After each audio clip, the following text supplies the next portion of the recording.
ఆశ అంటే కంటికి కనబడిన ప్రతీదీ ఇది నాకు కూడా ఉంటే బాగుంటది. బంగారం చూసావా? ఇది నాకు గూడా ఉంటే బాగుంటది. చెవుల దిద్దులు చూసావా? ఇది నాకు గూడా ఉంటే బాగుంటది. ఇంట్లో బీరువా, ఫ్రిడ్జ్‌లు ఇట్లాంటి ఏసీలు ఇవన్నీ చూసావా? ఇవి నాకు గూడా ఉంటే బాగుండు. అని ఇట్లాగా కంటికి కనిపించిన ప్రతీదీ కూడా కావాలి, కావాలి ఉంటే బాగుంటది, బాగుంటదని ఆశపడుతున్నావే, ఇది నేత్రాశ.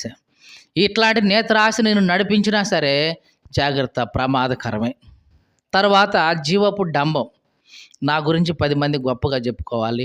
నేనంటే 10 మందికి తెలియాలి. అసలు పలానా ఓడంటే నలుగురిలో పేరు రావాలి అని ఇట్లాగ నువ్వు నడిపించబడుతున్నావే జీవపు డంబం.